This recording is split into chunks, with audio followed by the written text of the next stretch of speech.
Hey friend, before we get back into the episode, I want to offer you something that might deeply support you right now. If you've been feeling stretched thin, if you're carrying that familiar fundraising anxiety, or if you're craving a moment to step out of the pressure and reconnect to yourself, I'd love to invite you into a brave and balanced breakthrough session. This is a live one-on-one coaching session tailored specifically to you. As a certified coach and former fundraiser, I work with you beneath the level of surface level mindset tools into the somatic and emotional patterns that shape how you show up, what you believe is possible, and ultimately the results you create. Most fundraisers walk away from this session feeling clearer, steadier, and more able to raise money with ease and freedom. Not because they changed their strategy, but because they got out of their own way and reconnected to their internal source of strength. Right now, this session is $97, and the price will be going up in the coming months. So if you've been thinking, I should do this at some point, let this be your gentle nudge to take action. You can book your session through the link in the show notes, and if something in you feels pulled toward this, trust it. That inner tug is your wisdom speaking. All right, let's get back into the episode. Welcome to the Brave and Balanced Fundraiser, the podcast I wish I'd had during my 15 years as a professional fundraiser. I'm your host, Erin McQuaid-Wright. This is your space to breathe, realign, and reconnect with the part of you that chose this work for a reason. Together, we'll explore tools and practices that help you show up less stressed and spread thin, and more grounded, brave, and on purpose. I'm so glad you're here. Let's get started. Today, we're exploring something most fundraisers know very well, but rarely talk about: why fundraisers leave their jobs every 16 to 24 months. And what that reveals about the emotional landscape of our profession. If your work feels meaningful and exhausting, and if you feel pressure from goals that you didn't set, if you wonder whether you're the only one who feels this way, this is for you. The pattern that we're naming is chronic under-resourcing of the fundraiser's inner world. I know there are plenty of resources out there for how to raise more, and how to do it with less. But we're not having enough conversations about what's going on inside. What's the story you're telling yourself as you raise money? On the outside, it looks like the goals are increasing, of course, starting from zero every January or whenever your fiscal year starts. There's pressure to always do more. Funding sources that have been there for years, in some cases decades, going away, and that sort of being dropped in your lap like we need to move in a new way. The old paradigm falling away and a new type of fundraising on the horizon. And then donor relationship stress, as well as pressure to always do more. And internally, that can feel like anxiety, stress and pressure, inadequacy, and a constant sense of not doing enough. And this leads to the burnout and turnover that we're seeing in our sector. I remember a year when I decided that I was going to have some say-so in my fundraising goal.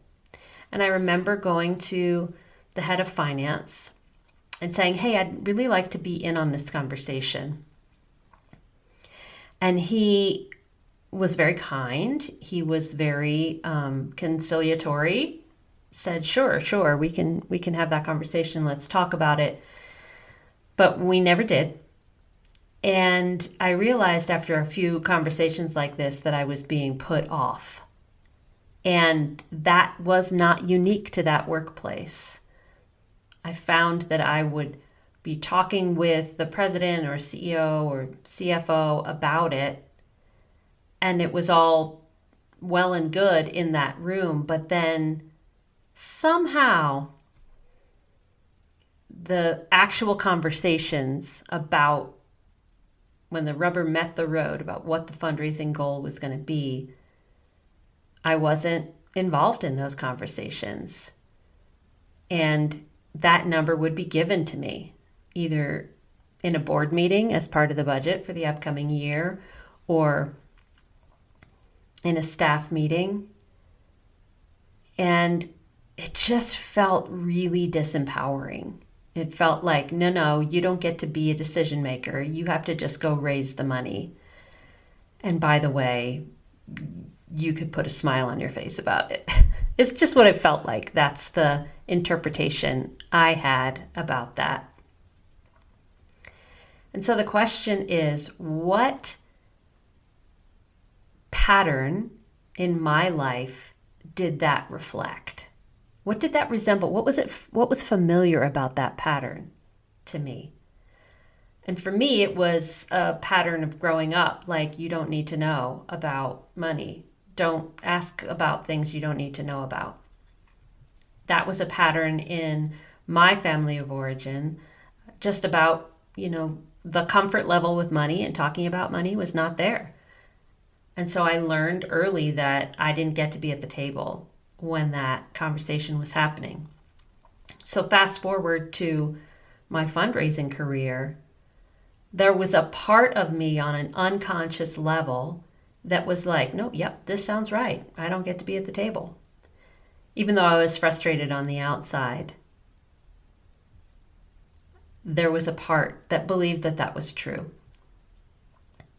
So this is what I mean when I say we can use fundraising as a mirror to see what's coming up for us to be healed. And for me, that pattern was a big one that needed to be healed. When it comes to money, I don't get to be at the table. And this really isn't a personal failing. It's a pattern. And when we judge our patterns and say, I shouldn't feel that way, I gotta get out of that, then we're hooked by the pattern. It's for sure not going anywhere.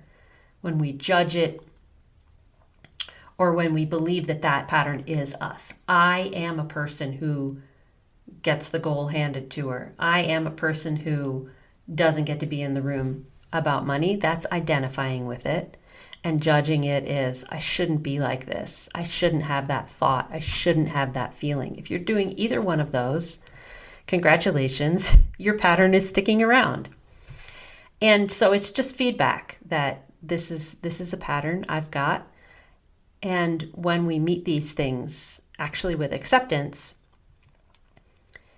they become less urgent patterns for us to follow. They kind of fall away on their own when we are able to fully accept them without an agenda, that they go away.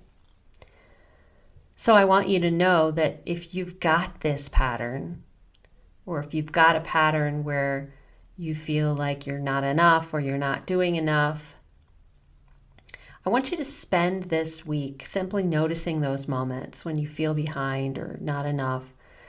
Don't fix anything. Just witness the pattern, because when we see that there's a pattern happening, the pattern doesn't own us. It's not leading us around by the nose. When we can see, oh, there's a pattern. There it is. There's that familiar story that I'm not enough or I don't get to be at the table when we're talking about money. So just to close the loop, I want to reflect to you that you're not alone and you're not broken. You're living inside a system that hasn't yet learned to care for the inner life of fundraisers. And guess what the good news is about that, my friend? You get to be that change. I get to be that change. Caring for our inner life is our job. It's our work to do. We are responsible for our emotions. We are responsible for our patterns. And we don't have to wait for anyone to give us that focus on the inner life of the fundraiser. We get to do that ourselves. So I want to ask you a question. And I want you to really think about this one, and maybe you take it to your journal if you're a journaler. What might change if you believed your worth wasn't tied to your numbers? What might change for you if you believed your worth wasn't tied to your numbers? What would you be capable of? As we close out today, I want to highlight a few key takeaways that you can carry with you. First, this is not you being bad at your job. It's a systemic pattern. What we're calling the fundraiser shuffle of turnover in our profession is rooted in chronic under-resourcing of the inner life of fundraisers. You're feeling exhausted or behind isn't a personal flaw. It's a sign that the system has never been built to care for your nervous system. Second, there's always an outer story and an inner story. On the outside, it looks like goals being handed to you, starting from zero every year, etc., etc. On the inside, it feels like anxiety, pressure, inadequacy, and never enough. Both are real, but the inner story is usually the one quietly running the show. And the good news is you have the ability to change your inner story. Third, fundraising is a mirror for older money patterns. Not being invited to the table around budgets or goals echoed an old story from my family of origin. And many of us are replaying those early messages in our fundraising roles without realizing it. So just realizing it is the medicine. Fourth, a pattern is not your identity. I don't get to be in the room about money is a pattern. I'm a person who never gets to be in the room about money is an identity.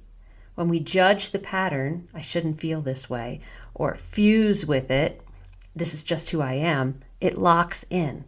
When we meet it with acceptance and curiosity, it starts to loosen its grip. Fifth, awareness is your first act of power. You don't have to fix anything right now. Your only job is to notice. Notice when, quote, I'm behind, or, quote, I'm not enough, shows up. Notice when you feel like you don't get to be at the table. The moment you can say, oh, there's that pattern, you are no longer being led around by it. So I'll leave you again with this question because it's a big one. What might change if you believed your worth wasn't tied to your numbers? If you want to keep unpacking this, come share your reflections in the Brave and Balanced Fundraiser Facebook group. You don't have to navigate these patterns alone. Thanks for being here with me today.